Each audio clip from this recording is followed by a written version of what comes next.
Okay, it's always something every time I do one of these videos. Never fails. If I had a second camera person here to help me, hey, whatever, it probably wouldn't happen. When you're shooting paint, you want to make sure you wear a respirator. This is a 3M I picked up for about 15 bucks at Home Depot. I don't have a conventional paint booth, as you can see. I don't believe in being fancy. Never been fancy.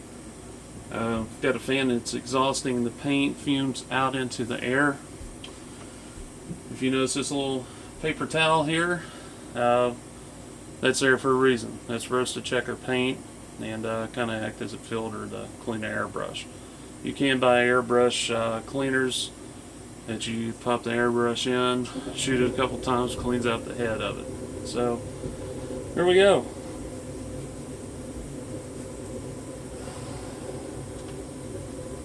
So the first thing we want to do, we want to make sure our airbrush is shooting right. Windex, put a squirt in there. I've got good flow.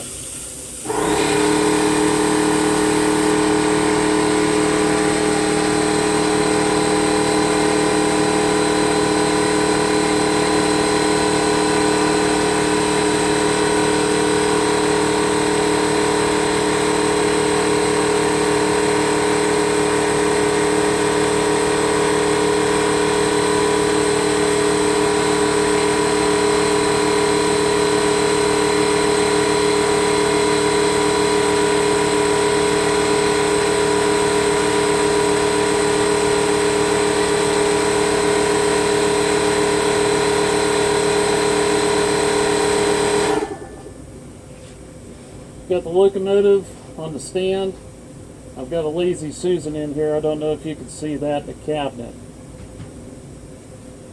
Sometimes I can pull this Lazy Susan out if I wanted, put it in a vise and just turn the engine. But I like shooting directly under good lighting. That way I can see what I'm doing and to make sure I get my orange proper. So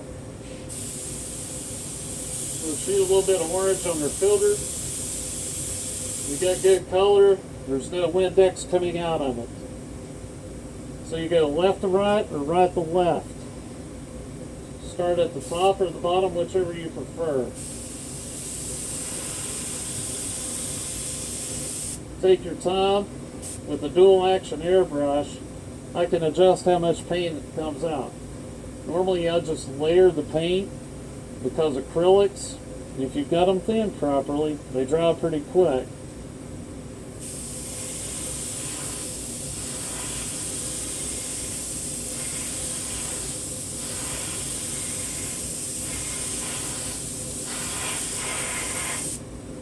So like the air housing below the air filter, the blower duct, you want to get in there too, straight angle, back side, up underneath of your radiator fans and your dynamic brakes. The people that have bought custom painted stuff from me, if you take your locomotives apart, 9 times out of 10, everything's painted up underneath as well. And why would I do that? In case you chip the paint here. In case you chip the paint, it doesn't flake off anywhere else. You're going to have to be consistent.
see, if you see any sheen, like I see sheen on the blowing housing right now, that's not dry.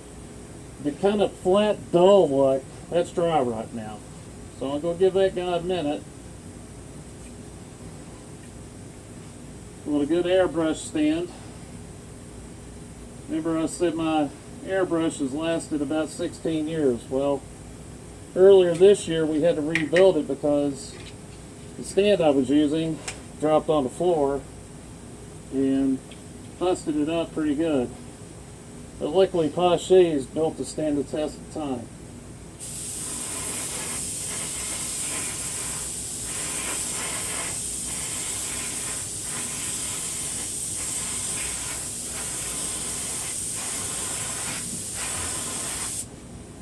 GE look above a little different.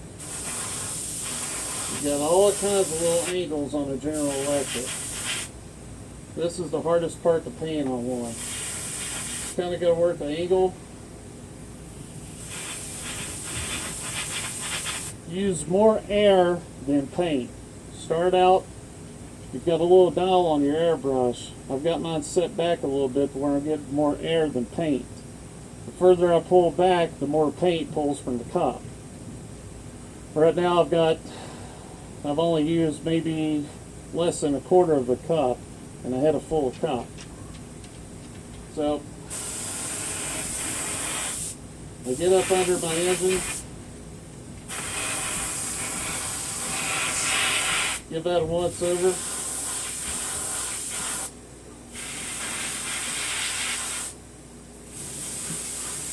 So I get in those little crannies.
This one's dry quicker than the other one for some odd reason.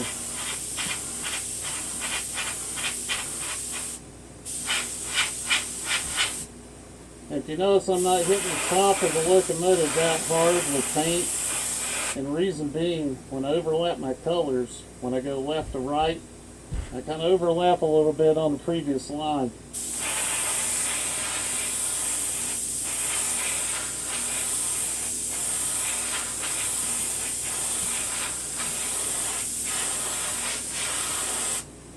And the reason why I'm not too concerned about the top, as you guessed it, it's going to be a different color.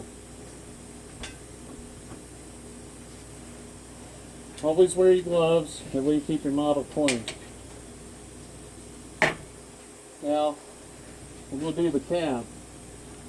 Cab's a little different. What I do, I use the front window post as my guide. I kind of rest it on my hand a little bit. Get my damn airbrush out. Same thing.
if you notice, I'm painting at angles on certain ways. Why is that? Because you got all those little nooks and crannies that you want to make sure is painted like a prototype.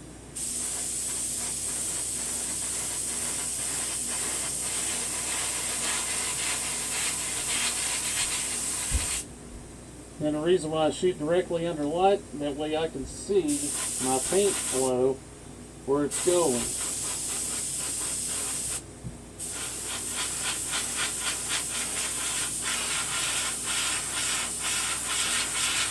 Same thing with the cab, right on the front. You paint straight on, let's go get the majority, right? So you paint at an angle too.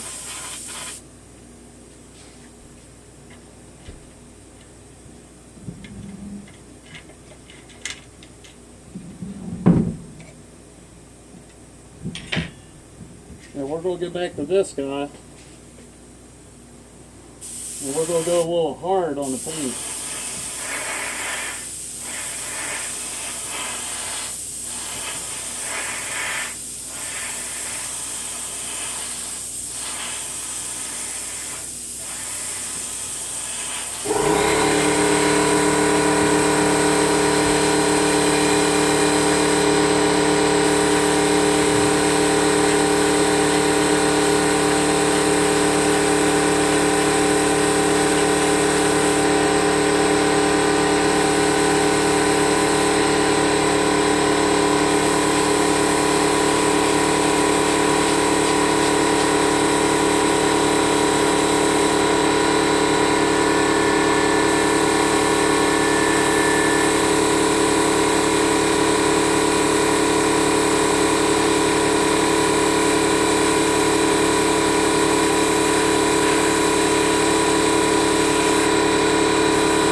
These angles, I added a lot of air, but I barely pulled back real easy on that airbrush. That way I shoot that paint light, because I'm so close and I've pulled back hard, I'm going to get paint drip. It's going to look watery and it's going to plainly look like crap. So there we go. We got our orange shot. Now, this would not turn out the color orange or shade when you paint bright colors if I had not used the lighter color gray. If I use the dark gray primer, it's actually going to turn the shade darker. Start with your light colors first, then switch to dark after you clean your airbrush. So after I'm done shooting the orange, I'm going to take my airbrush, unhook it from the machine, the compressor. I'm going to unscrew the hose. I'm going to take it, I'm going to break it down real quick. That's why I don't use the end, because I like to paint quick because my time's valuable, right? I'll break it down, I'll wash it out with clean water, reassemble it, I'll repeat the process and shoot the cleaner through it. And then I'll shoot the black, same way. So, I hope this helps everybody. That's the basics. And then I'm going to finish painting these guys. So, I'll show you pictures on the Tennessee Southern group of what it looks like after. I hope you enjoyed the video. Part 3, we'll go on to masking after this, and we'll go from there. If you got any questions, visit me on the Tennessee Southern Model Railroad group on Facebook, or leave them in the comments below. Hope to hear from you. Thanks for watching my video. Have a good night.